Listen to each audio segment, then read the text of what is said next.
much, Sean, for being with us and for letting us show your film. It's a fantastic way to wrap a Sunday night. It's a great pleasure to be here, and thanks to all of you for coming. Are there any Moroccans here? I know. Tangier, it's Baklali. And I know there's one other Moroccan up there who was laughing at jokes that were not in the subtitles. That's brilliant. I thought I'd just ask a few leading questions and then hand over to the audience to I'm sure they have some burning things to ask you, Sean, including about the soundtrack over to Spotify. So maybe I always ask all the filmmakers to start from the beginning and to give us a bit of context about where the idea for this project began.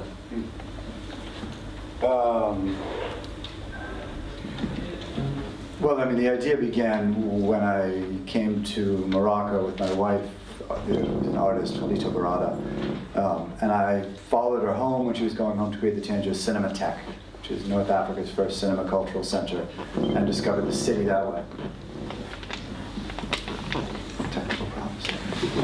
And at first, I didn't feel at all ready to make a film with Moroccan characters. I didn't know the place well enough. But through the construction of the Cinematheque, which I was active in, and began to meet some people, and the character of Malika just sort of came walking towards me across the landscape as a fantasy, really. And we made a film in 2010, a short film, featuring Malika, which went to the New York Film Festival and had a little life. And the night that we screened the film for the cast and crew in a salle, a cinema about this size at the Cinematheque in Tangier, turned out to be February 20th, which is a date that's now synonymous with the movement for social justice in Morocco. It was the day that punk broke in Morocco, where the girls had to climb out their parents' windows to walk through a city that was in full revolt, with cars burning in the streets and ATMs, and the mothers had been out that morning protesting against the French electrical monopoly. I had thought before this was all science fiction, and that the idea of a young woman with this kind of political fury in her was my projection, and in fact it was latent in the society all along. And we went on to make the feature that you saw tonight with this character of Malika.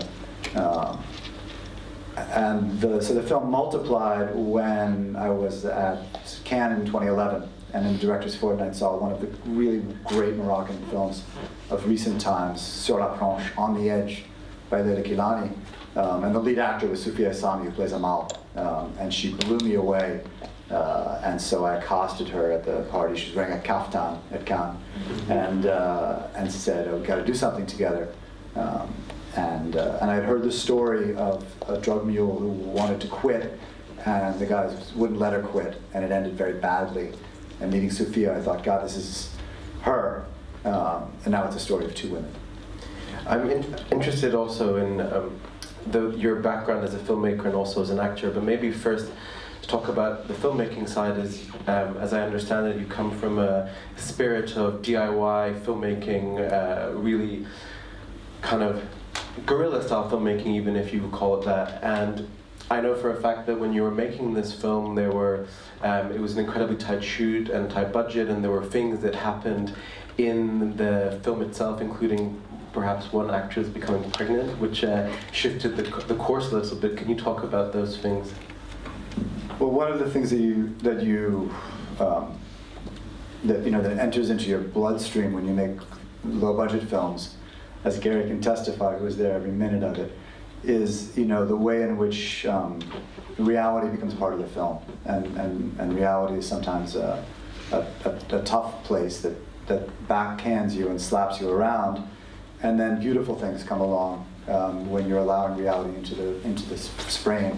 And so 3 weeks before we shot, the lead actress Shema, who plays Malika, was in a car accident, and in a neck brace, and we thought, my God, what's this going to become? And we rewrote the script so that she would have a neck injury in case we had to shoot in a neck brace, right? They don't do these things in Hollywood. And then no sooner had we realized that, alhamdulillah, she was going to be okay and she would be able to perform, but Sophia Sami calls me up and says, Chef, Monsieur Sean, je suis sainte. I said, what do you mean, Sophia? T'es sainte? No, je suis enceinte. I said, you're enceinte, you're pregnant, that's wonderful, great. let's put it in the film. And she said, yeah, I was thinking the same thing. So she's really 3 months pregnant there. And we're driving her up into the Rift Mountains on dark roads at night, and very disorganized and taking really terrible risks. But the sonogram that you see at the end is little Ali, who's now 3 years old. And how was it working with the actors in terms of the scripting process? Was it a very tight script that you're working from, or was there, as you suggest there, the room for improvisation and shifts such as that throughout the process? And I'm curious about the relationship that developed between you and these two leads, especially the young female lead. My experience has been to work on things in a rehearsal process where we look at the words, figure out what they mean, and figure out how these women would say those words in their words. There's never enough time for that. But I guess one of the things that informs me directing, coming from acting, is a trust in the actors' intuitions, a belief that they're a great resource in the writing process. And that, I think, again, is a luxury that bigger films don't always have, the ability to ping pong with the actors and discover things together. But once we're on the set, the words are the words. You mentioned your acting experience, and obviously you were in a number of different films, including actually you have a small role in our closing film, Layla Marakshi's Rock the Casbah, which is almost sold out, by the way, so please get your tickets. How much does how do you see your acting experience in relation to your filmmaking? And do you see them as separate kind of trajectories, or are they things that are intertwined? Does the experience of working on films as an actor inspire some of these works or whatnot, perhaps? Well, I mean, Shema and Sophia, for instance, are coming from very different places as actors. Shema we discovered in an audition, and she had done some community theater and was really just starting out, but she's very sort of studious and workmanlike, and goes home and learns her lines and studies the text. And Sophia, who we love, is not, she's from the phonetic, intuitive, experience-based school of acting. She's not somebody who reads French particularly well, or even her reading in Arabic is limited. So discovering the text and the characters with them again in this exchange, and I think being open to that and not freaking out because these actors are operating in such different ways. I think it's, we some directors feel that treat actors as children who have to be very closely watched. I'm more inclined to think that they're artists to unpack. I have one more question really, which is about the setting of the film in Morocco, and I was wondering how this related to other works of cinema that may have come around at a particular time, and whether you felt there was a culture or a desire to create this kind of genre movie in that sphere, whether it was a kind of a call to bring back a kind of genre cinema in Morocco, because it's the perfect landscape for this kind of genre cinema. And I'm curious how that landscape, as it were, not only a physical landscape, but the filmmaking landscape might have influenced that. I never know what to make of the notion of genre film, because I feel like we just backed into it. I think we had an intuitive desire to make a film that would pass the hotel room test. You're in a hotel room alone in a strange city, and a film comes on the TV, and you could go out into the city and explore and maybe meet somebody, but this film grabs you, and you wind up sitting on the edge of the bed and ordering bad room service and watching a movie. So we wanted to make that movie, and at the same time we wanted to make a movie that was true to the life of Tangier. And so the beginning of the film is more in the space inspired by European Dardenne brother infused, post neorealism. It's the world as we observe it, and then the plot kicks in and begins to carry you. So we wanted to have our cake and eat it too. I think is that instinct present in other Moroccan films at the moment? Maybe so. I mean, Sur la Planche is very boldly experimental, and at the same time it's pulse pounding. And then there's guys like Nordine Lakhmari who are making quite commercial films that are having big box office success. Fawzi Ben Saidi in Morocco is really a craftsman and a filmmaker. All sorts of interesting stuff is happening in Morocco now. It's really waking up. I might hand over now to the audience if you've got any questions. We have a roving mic at the back if you wouldn't mind just waiting for that arrives to you if you've got any questions for Sean. There's one here. First, I want to thank you. It was a very moving film. I found it very interesting, the role of religion that religion played in the film. I found Amal's character very interesting, how he stopped to pray at the side of the road, and I wasn't sure whether, because at first I thought that religion acted as a generational thing. Her mother wore the headscarf, she didn't. Her father frequently remarked on the kind of her type of woman, for instance. But did you ever feel like the ethics of the drugs trade in this film and religion were somewhat in conflict? As in, when you were making the film, did you ever feel like you were dealing with something that was, how to put this, did religion really drive the backbone of Malika and the film in general, or was it something that's a generational thing that was used as almost a prop? I don't think religion is something we thought about very deeply. I mean, it's true that Omar stops to pray, and that the lead bad guy is called Hajj. We discussed at length with Tristaruk just how much of a prayer bruise he would have. He has finally a very discreet one. Yeah, I think that the actors themselves almost encouraged me to get to play with questions of, we say, hypocrisy. I think there was a desire on the part of those actors that they were turned on by the idea that these guys are, I think actually hypocrisy is the wrong word, I'll take that back. Doubleness, complexity of character, that even in these secondary characters, they could be operating at two levels, and things are not as simple as they might seem. Thank you.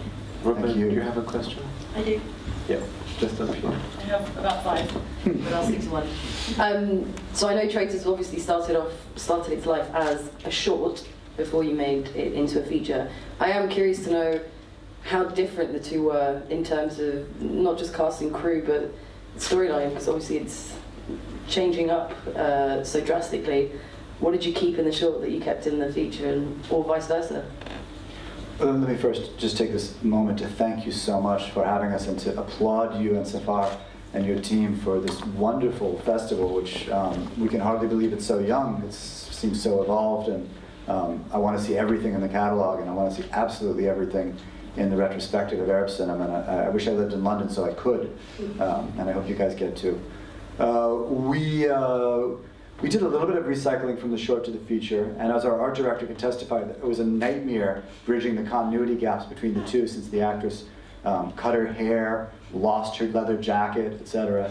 So we wound up working with wigs and fabricated other jackets. But all we kept from the short were the spirit of the film, this opening song, the projection of images onto the walls, and what else, Gary? What's the third sequence from the short? So these girls in the apartment. the girls in the apartment and the whole nightclub chase and fight sequence was in the original film. So it's pastiche, where you get to steal from yourself. At least you own the copyright.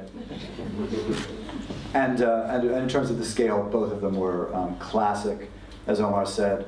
No budget, guerrilla filmmaking, eating sandwiches in the car at the side of the road with trucks whizzing past, changing the actresses in gas station bathrooms over their loud protests. You didn't have an assistant getting you flowers and demands and jelly beans? No. Ha! We all survived somehow. Little jelly tails. Smarty. Is there any more questions in the audience? We have one here and one at the back. Maybe here first, and then one at the back after that. I have two questions, if that's okay.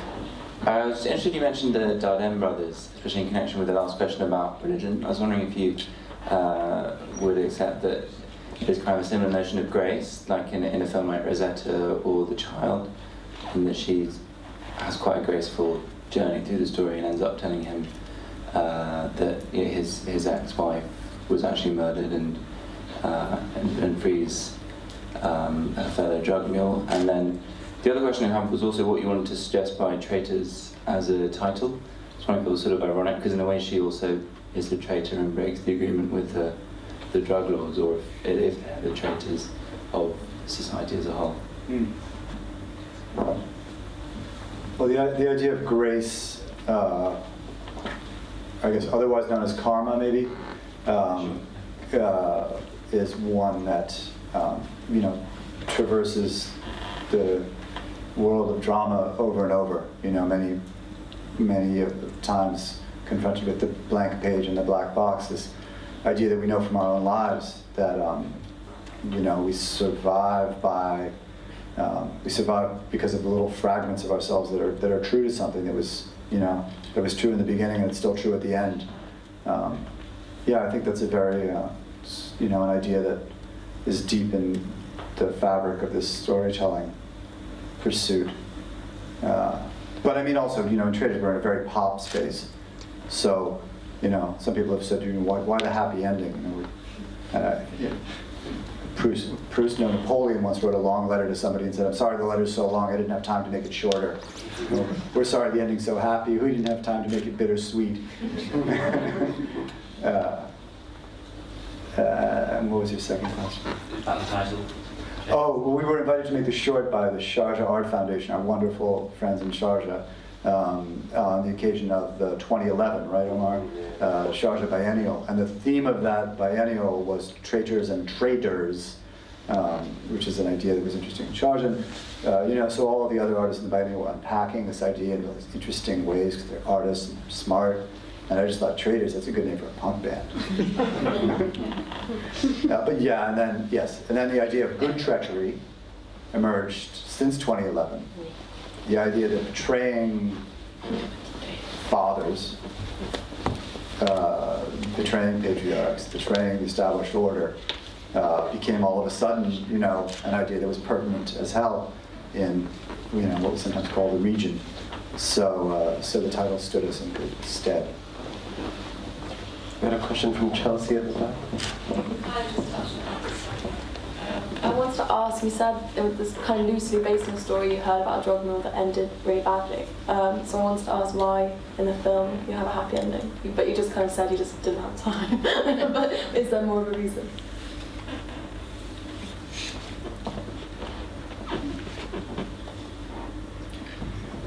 We wanted Malika to win. She has to win.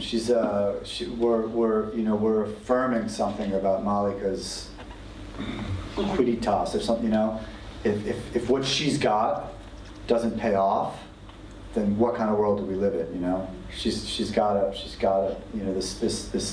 this fire to her. There are plenty of real world situations in which she doesn't win, but in this film, especially with this music, going from the Clash to Savages to this great Moroccan rap at the end, we're in a space where good girls with good ethics survive at least and go on.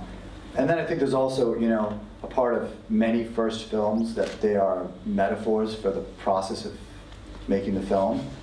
And this girl's out there killing herself just like we did to be an artist and to make her work.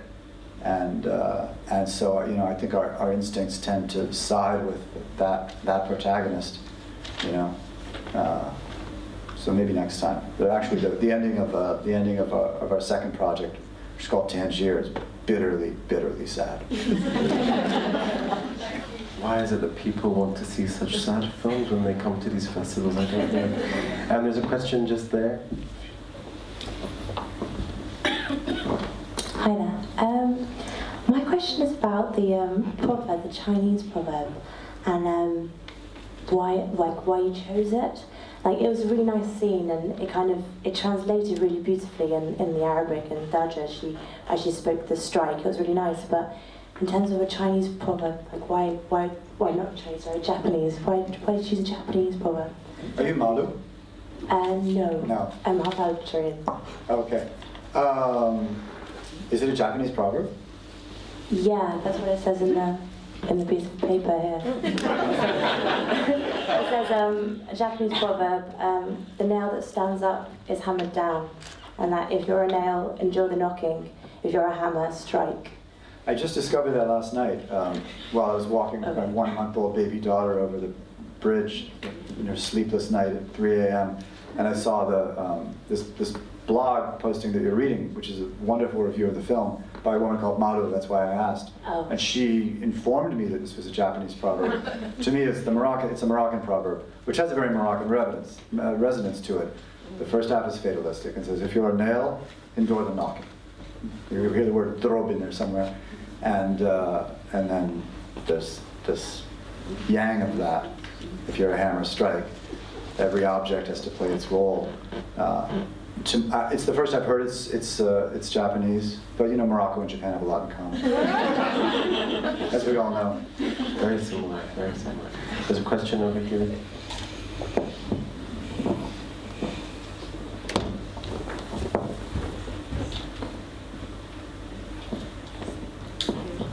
Hi, I'd just like to say thank you very, very much. It was a wonderful film, especially coming from Tangier, my hometown. Great. So it was really enjoyable to watch and recognise all the areas.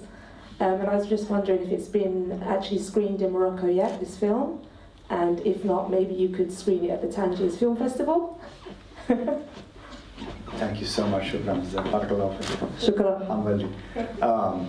The film was at Marrakesh this year, at the Marrakesh International Film Festival, and they put us in the competition section, in the international competition, with Martin Scorsese as the jury president. And so it was great. We went with the whole cast and had the red carpet experience and showed it in a 1,500-seat theater, which is the main venue for the Marrakesh. And it was a really good screening and lovely. And what I think they do in Marrakesh is at the end of ticket sales, they release some seats in the balcony for local people who are standing around outside, kind of hoping to see. And so the balcony was getting different laughs than the rest of the house. And you start to sense that, especially when Amal starts talking, and she's really got a ghetto mouth on her, and she speaks in a way that people are not used to seeing Moroccan women speak on the screen yet. And the following night, we screened at a local neighborhood cinema, the Cinema Colisée in Marrakesh, and it was all balcony. And that's one of our great screenings. It was 20 laughs. Especially around Amal. So yeah, the film opened in Morocco on June 10th, and it ran all summer. It ran through Ramadan, and it's actually still going now. So we're like, you know, having a really good run in Morocco. I haven't been back since we kicked it off, but it's been well received there, so it's very, very nice. Yeah. Well, it was the first time I've heard about it, but it's just wonderful. We really, really enjoyed it. Thank you. Did you go home this summer? I did, yes, and I went to the Cinema Riff, but I didn't see it. The Cinema Diana. Yeah. Thank you. Shukran. Thank you. Has it been screened anywhere else in the Arab world besides that? Obviously, we saw it together at the Dubai Film Festival, but did it screen anywhere else in the region as well, or do you know? Well, you know, the tricky thing with distribution for a Dirija film is that it would have to be sort of re-subtitled into Arabic for the broad region audiences. And so unfortunately we haven't clicked with a distributor across the region, and I think we'll probably wind up distributing through the art house screens in a more handmade, artisanal fashion. So we really look forward to doing that with the screens that are operating. I have time for just one more question if anyone has anything burning. I know Ruba has 4 more. But there's one question here. Maybe we can squeeze another one from Ruba. Could you just say a bit more about the music, particularly the opening number? I mean, I guess it was from the opening short, but it seemed to set her character very well. And does that music have a life outside the film? Well, I imagine you're from the generation of The Clash, so maybe you remember. No, anything else 1770s is a bit of quick. She wasn't for them. Well, yeah, I mean, I think it's in 1977, justement, which is a year of. Well, I happen to have a Brixton hat here tonight, so those with long memories for London will remember that you know London was burning in those times, and a young punk band called The Clash was starting to come out with a song, among many others, called "I'm So Bored with the USA." And so we, for the short film, ripped that song without a thought. You know, who's paying attention to a short film? We don't even bother Universal Music and The Clash with the rights. And then we made a feature, and all of a sudden it's getting seen. Oh. So we went back to the great artists who are the Clash, one of my favorite bands, and through Universal Music, and they were good enough to make a rights arrangement so that we could keep I'm So Bored with Morocco, our pastiche of that classic. And then the other music in the film, we were very fortunate. We've got a great band, also London and Paris based, called Savages, who gave us 2 tracks, which we're very pleased about. The song at the end is from a young Moroccan rapper called Moby Dick. And then our score is by the great American film composer Nathan Larson. Ruben, did you want to ask another one? Final one. Yeah, the mic's behind you. You mentioned very, very, very briefly your next film, Tangiers, with the sad ending. Can you tell us more about Tangiers? Is that okay? A few words, sure, with pleasure, thank you. The next project is quite a different animal. It's a dark thriller with a political subtext, and sort of a high and low, taking place in the expatriate world of the old mountain in Tangier, and also in the grittier city below, and it spills over into Spain and Gibraltar, and it's with some wonderful, sort of internationally known actors, and it's got politics on its mind. The Iraq invasion in 2004 is very fresh, and the main character is a young soldier who's troubled. So yeah, we're very excited and hope it'll pass as an Arab film, and then we can bring it back to you. Can't wait. Well, thank you so much to all of you, to Dubai International Film Festival, our programming partner, and the British Council for helping us bring so many wonderful filmmakers here. We're at the halfway point of the festival now, and we have tons more amazing things, but we're giving you all a break tomorrow to relax and, you know, energize on vitamin C before we come back next week with tons more UK premieres from Morocco, 2 UK premieres from Abdallah Taya Great film. and Rock the Casbah. Great film. But thank you so much, Sean, for your presence, your film, and your wonderful contributions. Thank you so much for coming. Thanks so much.